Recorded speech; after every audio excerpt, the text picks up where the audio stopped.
Hey, everybody, what's going on? Welcome into our Thursday Night Football as we broadcast live from Peckish at the DTC. Nate Lundy from Mile High Sports. Thank you for stopping by. As we are here at the DTC, as we are for all of our Thursday Night Football, I want to make sure you come by and check out this fantastic location for Peckish. You're familiar with Peckish and Boulder, but let's talk about the one here in the DTC. 3 to 6 every day, Monday through Friday. You got this unbelievable happy hour. You want to participate in that. And, of course, TVs everywhere. Now, here's what's funny. So if you've been watching the show here on Thursdays, you know that I am normally not sitting here. I'm sitting over there. And the reason I sit over there is because they have this massive screen behind me. They've also got TVs above the bar. They've also got TVs along this wall. But you know what happens? We have the pregame show for the Amazon Thursday Night Football on. We've also got the Major League Baseball playoffs going on. We will have the Abs game as well. Everything going on here at Peckish. But what happened was, I got one of those nasty gram emails from YouTube because they thought we were like those underground streaming people, that we were trying to cheat and stream the Thursday night game. I'm not kidding you when I say this. They thought we were like trying to pirate the broadcast, and that's how good the screen is behind me, that I had to move so that you're here. Now you can see my lovely hop IPA that I have here. You can also see the reminder of the happy hour. We'll talk more about that in a minute. But I had to shift because otherwise YouTube and Google, they were getting mad because they thought that we were trying to pirate the Thursday night football game for everybody. Yeah, that's exactly what happened. I can't make this up, folks. I'm baffled by it. I think it's hilarious. I felt like I should reply to them, but I think I'm just probably talking to some AI bot. So there was no reason for me to bother to do that. But I thought it was pretty damn funny, if I'm being honest with you, because there I was just trying to talk some Thursday night bets with you and talk about college football on Saturday and talk about everything on Sunday.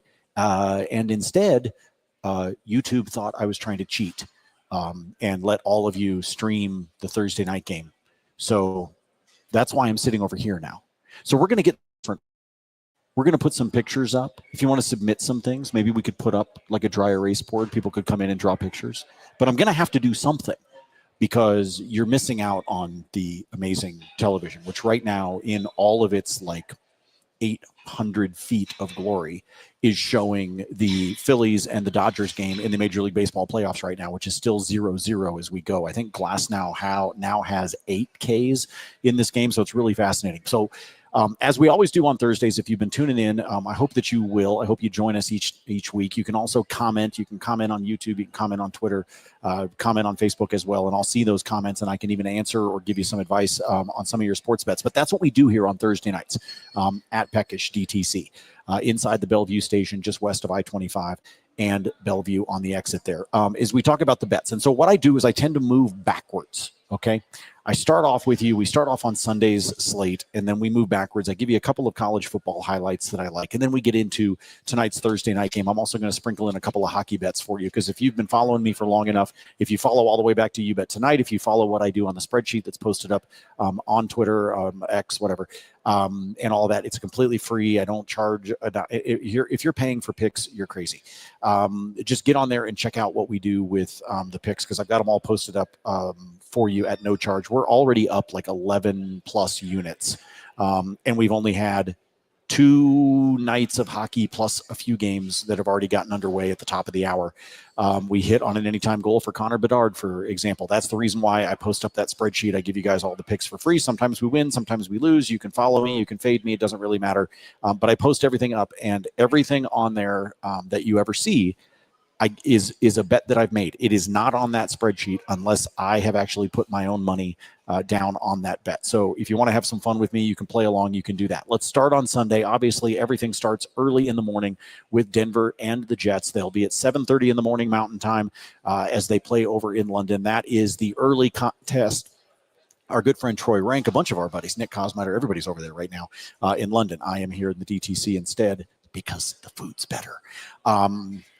Anyway, so looking at that contest, this is a really fun one I think that you can pay attention to. I think we're going to continue to see Bo Nix doing a little bit of the scrambling. I think what we saw this team do in that final quarter against the Eagles in terms of the comeback is something that's going to carry forward. And I don't think that's just going to be in the London game. I think that's also going to be against the Giants back at Mile High coming up the following weekend. I think it's going to be against the Cowboys. I think they are going to ride this wave. I think that very much, for example, like Jacksonville did against Kansas City, I think that is going to be one of those games that is a propeller. It is a defining game. Can you still slip up along the way? Yes, but you now have, if you're the Broncos, this like tangible game that you can point to where you scored 18 unanswered points to come back and beat the defending Super Bowl champions. That is a big deal. Just like for Jacksonville to get the job done at home, even though it wasn't a perfect game, because it wasn't a perfect game for the Jags and for Trevor Lawrence. It also wasn't a perfect game for Bo Nix and for the Broncos.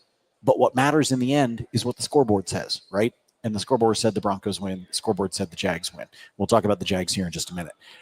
So I like Denver in terms of the matchup on Sunday against the Jets. Now, there's a couple of things, though, that I want you to keep in mind. One, when I see a spread that is sitting at 7.5, it always makes me nervous. And the reason for that is not necessarily because I think the Jets are going to do much of anything against this Broncos defense.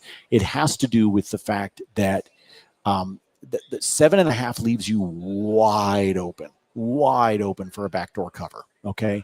It has one of those opportunities for, Justin Fields to, find somebody in the end zone for what amounts to be a meaningless touchdown, unless you either have Justin Fields on your fantasy team or you're playing the 7.5 on the spread. And so I don't like that 7.5. I'm going to stay away from that. If you do want it, just play the Broncos on the money line, or take the Broncos like -2.5 and make it a part of an overall same game parlay that you do. I also think one of the player props that you can do in this one is Justin Fields to throw a pick. I think you can expect that out of this defense. I feel like they have come close at times. I think this is the game that they do finally force it and make it happen. The over-under sits at 43.5. I'm expecting this game to go under, in part because I think the Broncos are going to manage to keep the Jets off the scoreboard unless there's a backdoor cover. So on the 43.5, I don't like to do totals. Again, going back to the way you could SGP this, you could take the spread down from 7.5 to 2.5. You could pop that total up to, say, 49.5, buy yourself 6 points, and play the under and just massage some things until you get yourself to, say, +100, +105, +110. That's the angle that I would take on the early game. Player prop-wise, other than what I told you about Justin Fields throwing a pick for the Jets, the only other thing that I could point out to you from a player prop standpoint that I would be interested in, passing touchdowns for Bo Nix. I think he's going to get it done through the air. Everything else I avoid. And the main reason for that is, if you followed me long enough, over the years, I don't trust the player props in the games that are played overseas or that are played in Mexico City or played in Brazil, as they have started to continue to expand.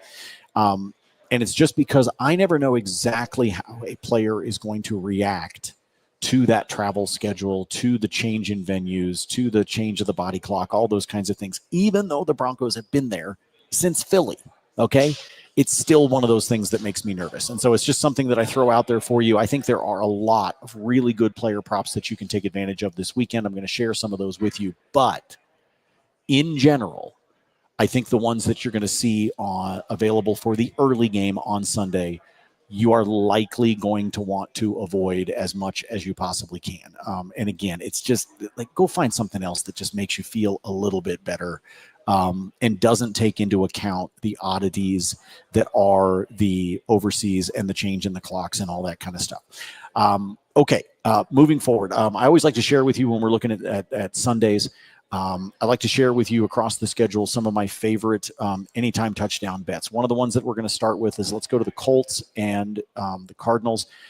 Give me Michael Carter to score a touchdown. He, even though they lost, this is a guy that took care of the vast majority of the carries from a running back standpoint. The opportunity share belonged to him. I think he's going to wind up with another pretty heavy workload against the Colts. Even though the Colts are a bit of a surprise for some people, I still think they're going to wind up continuing to lean on him because if Daniel Jones is having this little bit of a renaissance, I guess you could say, that he's having right now in Indianapolis, one of the things that you can do, obviously, is take advantage of that if you're the Cardinals and keep the ball on the ground, try to use up some clock, and give your defense a break before they've got to go back out there on the road against Indianapolis. So I think Carter's going to wind up doing the lion's share of the carries again. Will he wind up with 23? I think that's what he had last weekend. Will he wind up with 23? I don't know. Could be 23, could be a little lower with 20. Maybe they try to spread it out a little bit. But I think for the most part, they're going to try to treat him like a workhorse. And if that's the case, you might as well take advantage of the opportunity that he could wind up being a guy that finds the end zone and gets you a touchdown. The other guy that I like from an anytime touchdown, let's go to the tight end position, which has been very profitable, by the way. If you have been paying attention to bets that you can make on tight ends to score anytime touchdowns, it has been pretty consistent that they're finding ways to get these tight ends involved across the offense. So the guy that I like, that I think you can get right now at about a plus 140, somewhere between 140 and 155, is, let's go to Charlotte. That is where the Panthers will be hosting the Cowboys. I would roll with Jake Ferguson of the Cowboys. I think he's got an excellent scoring chance. I kind of like McMillan from the Panthers as an anytime touchdown as well, but I feel a lot better about Jake Ferguson. Again, when you're talking about the lack of CeeDee Lamb, and, obviously Dallas wants to get him back, but this offense has still looked good even without him. And one of the things that you can do is take advantage of that by looking at somebody like a Jake Ferguson. So if you want to go with another anytime touchdown, I would definitely look at that one as well. Let's go to the Chargers and Miami. The Chargers in Miami. They got to go down to South Beach. By the way, if you are a Dolphins fan or you're looking for a place to be able to watch, this is the home for the Colorado Dolphins. That is the Dolphins fan group. This location, Peckish DTC, is where the Dolphins fans come to hang out and watch the game. So if you're also a Dolphins fan, you got a place you can come watch. They're going to be hosting the Chargers. Give me Keenan Allen to score a touchdown as well. Somewhere between I think on the low end, you'll probably find him at about 155. On the high end, it should push up to about 175 or 180. It should be in that range somewhere. That's another one where, again, he's back in a comfort zone. You know that Justin Herbert trusts him. And against Miami, I think you can exploit that team, and in particular that defense, just because of how poorly they've been performing. Frankly, they are a big letdown. And if I like Keenan Allen for a touchdown, the other player prop that you could decide to roll with is take Justin Herbert to have at least 2 passing touchdowns. You're going to pay some juice on that. It might be a part of an SGP, a same game parlay for you, but I think you can find some value there as well. So again, if I like Keenan Allen, then I need to lean into Justin Herbert to have 2 touchdowns. Try to find ways to correlate those kinds of things together, particularly when you're doing some SGPs, or break the two apart, right? Bet on Keenan Allen by himself, take him for the anytime touchdown to be able to get the catch, and maybe include what you want to do with Justin Herbert somewhere else so that you're not doubling up too much. Because let's say it winds up being a touchdown pass to somebody else, it winds up being a back out of the backfield, whatever that is, you've got room if you build more than one SGP. That's one of the ways that you can decide to play that. For New England, continue to give me Hunter Henry. I'm just going to keep writing this as long as I possibly can. So if Hunter Henry is a solid plus odds for you, maybe you can get him 2-1 still, which would be surprising to me. But if you can, you should. Because the way that they have been continuing to try to get him involved, they don't have a lot of offensive weapons. But every now and then, this New England team is just a little bit sneaky, and they're going to go on the road. They're going to be in New Orleans. They will be taking on the Saints. You should be able to have some success there as well, and it could be a nice little short yardage type of touchdown. So he's somebody else that I like on the anytime touchdown.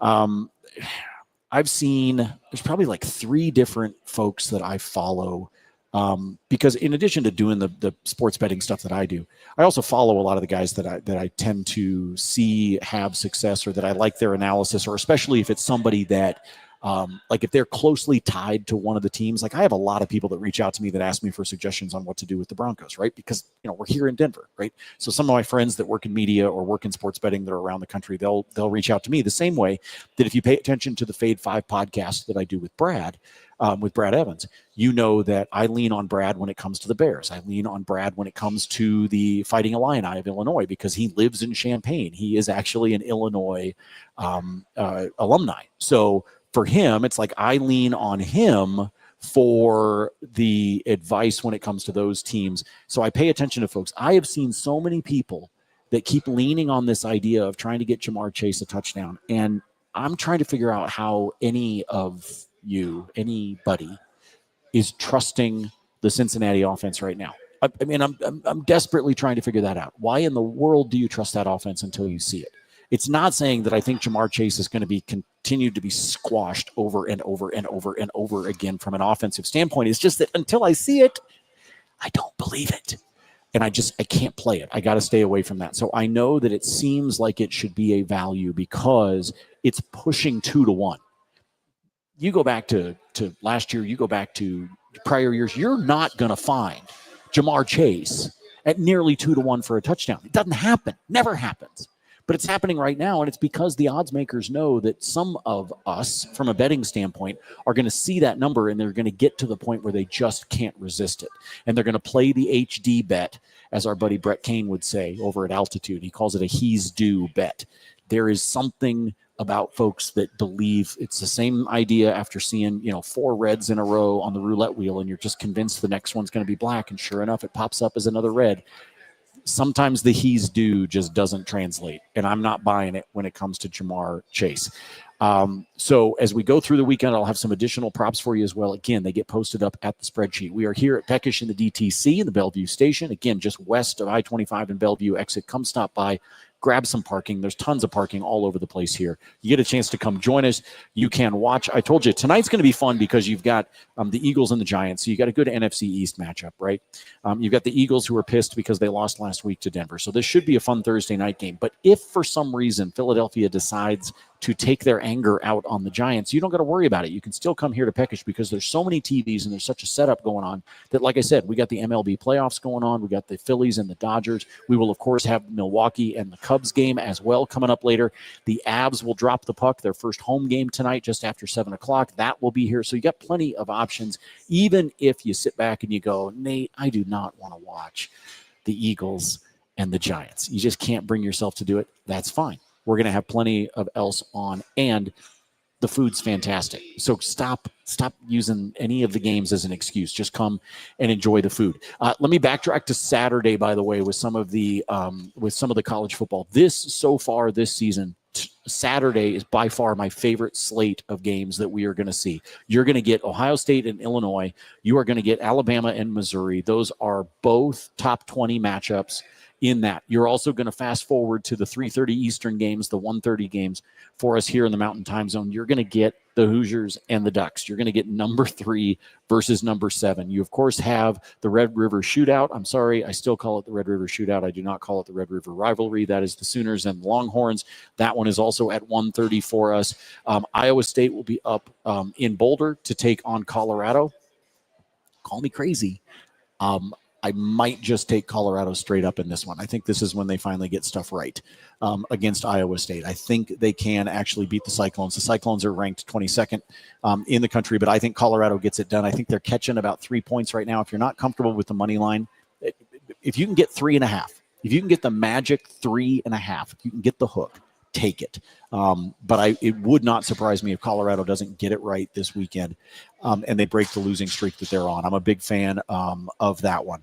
TCU and Kansas State are on the schedule as well. So is Georgia and Auburn. That one is always fun, even though Auburn is not ranked. LSU and South Carolina. The Gamecocks will be in Baton Rouge to take on the Tigers. The Tigers ranked number 11 right now. And then BYU and Arizona, and then Arizona State and Utah. So you've got that matchup as well. So there's some great college games this weekend. I gave you the idea on Colorado in the Hoosiers-Ducks game, by the way, and y'all know how much I hate the Ducks. In the Indiana-Oregon game, I'm going to play the under on that one. If you can find anything at 55.5 or higher, play the under.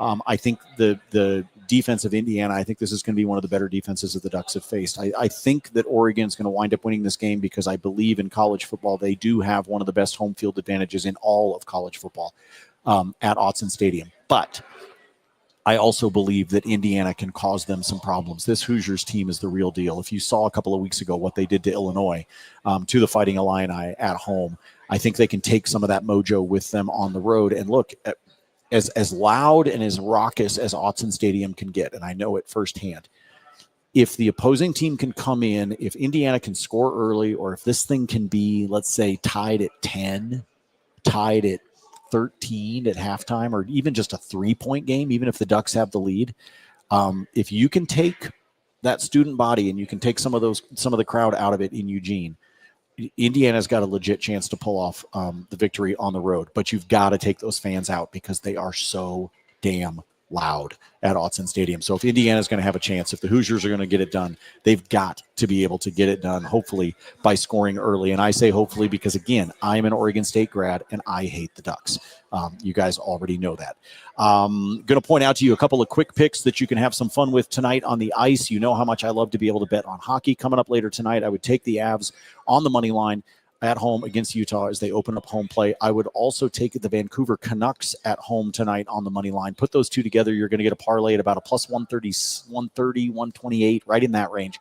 I like the Avs because I like the Avs. I think they got a great win to open up the season against LA, and I think Utah, I said this earlier today on Mile High Sports Today with Sean Drotar. I think Utah is a wild card team. I think the Mammoth are going to make the playoffs in the NHL this year. But they still don't have that elite top line. They're getting there, but they still don't have that. And I think the Avs and their top line, and in fact their top two lines, and in particular their top line in the power play, can take advantage of Utah. And if that's the case, the Avs should win, and win, I don't want to say easily, but I think they win this by 2 goals. And then we go to Vancouver. We go north of the border. Calgary just played last night, which means the Flames come back and have to play against Vancouver in Vancouver, which means backup goaltender. And the Canucks, I think, come out, and I think they win this. So, again, Vancouver and Colorado, put those two together on the money line. And all you need is them to win. Doesn't matter if it goes to overtime, if that winds up, if we get a fluke in one of these games. And you should be finding something right around plus 130, depending on your book. All right, before we turn things over so that you can enjoy the Thursday night game, let me give me some of my favorite bets for Thursday night football tonight. I know that it is in New Jersey. I know that it is a divisional rivalry. I am convinced that Philadelphia is pissed that they lost to the Broncos and gave up 18 unanswered. I told you that earlier in the program.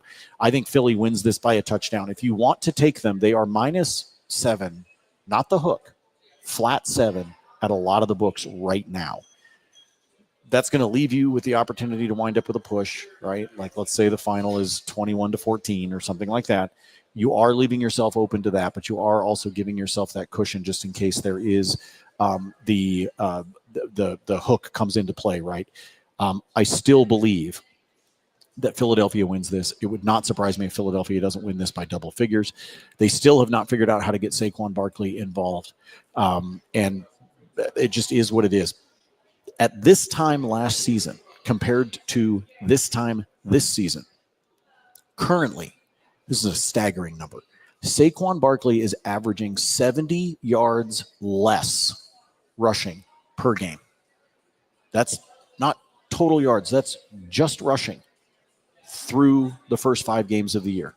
He is averaging 70 yards less.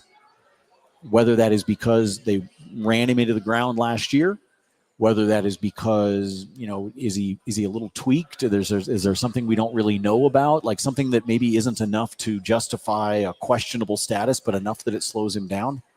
I don't know. But I do know that he is nowhere near the guy that we saw last year. Now, last year, he also dropped a bomb on his former team with the Giants, and so there's a lot of people that are betting on him for a touchdown. There's a lot of people that are betting on him for 2 touchdowns. There are a lot of people that are taking the over on his rushing yards at like 84.5. This goes back to what I was just talking about with Jamar Chase and the Bengals. I'll believe it when I see it. I'm not touching Saquon Barkley props tonight, even though I believe this is the perfect game for him to break out, because the Giants are like the second worst rush defense, and I think the worst rush EPA defense in the NFL. But again, I'll believe it when I see it. What I do like, Jalen Hurts for an anytime touchdown. I think he calls his own number. Remember, last year, even though Saquon had that insane game, Jalen Hurts still rushed for a touchdown. So you have plenty of opportunities for Jalen Hurts to be able to rush and pick up the touchdown. I think that you're going to see Jackson Dart throw the ball like crazy. It could be garbage time. We might not hit this number until midway or late in the fourth quarter, but his passing attempts prop is sitting at 30. I would take the over in that. I think they're going to have to do it. I think they're going to be scoreboard chasing late. It's why I think you could see that crazy backdoor cover potentially. There's a lot of people that like A.J. Brown for a touchdown. I know that Dallas Goedert already has 4. I told you I'm really high on the way the tight ends have been playing, but I think this is time. When you have that little players meeting that took place, squeaky wheels get grease, and I think that A.J. Brown is going to get that, and I think he is good for a touchdown tonight. Wouldn't be surprised, by the way, for Cam Scattaboo to get himself a touchdown tonight as well, which would make my wife happy, who's sitting right over here, because Cam Scattaboo is on her fantasy team. Why? Because she thought he had a fun name. Seriously, that's why she drafted him. She's sitting right here. She's going to glare at me because I just told the world that. But I still think it's going to happen. So take full advantage of that while you can. And then finally, I do think that you could wind up seeing this as a lower scoring game. But I did this last weekend, and I'm looking at doing it again this weekend. Last weekend, there were 3 games that had a total that were either at 40.5 or lower. And I took all 3 of those, put them together in a parlay, and played the over on all of them. That's simply a matter of the way that the officiating, the rules, everything in this league favors the offense. Are there times that you see a game that finishes 17-12? Yes, of course there is. But when I see a total so low, I can't help it. So I know right now, for example, at DraftKings, you can play the over on the 40.5, and you can get that at a -115. So you're paying just a little bit of juice, a little extra over the standard -110. But I would go ahead and play that if I were you as well. Plenty more bets are going to get posted up at the spreadsheet. I hope you follow there as well. We'll also talk about it tomorrow on Mile High Sports Today. And of course, Brad Evans and I tomorrow on our latest episode of the Fade 5 podcast for you. We will be discussing as well the all of our favorite bets, whether that's college or pro. We'll have that for you on the Fade 5 podcast. All right, we're getting ready to turn things over to the crew at Amazon Prime Video, all of our friends over there with the broadcast, including Al Michaels and Kirk Herbstreit. So we will do that. You guys enjoy the game. Enjoy the Avs game tonight. Let's look for the Avs to go to 2-0, and let's see how the Philadelphia reacts after losing to our Broncos. You guys have a great night. Again, live from Peckish DTC. We will see you right here next Thursday as well. My name is Nate Lundy from Mile High Sports.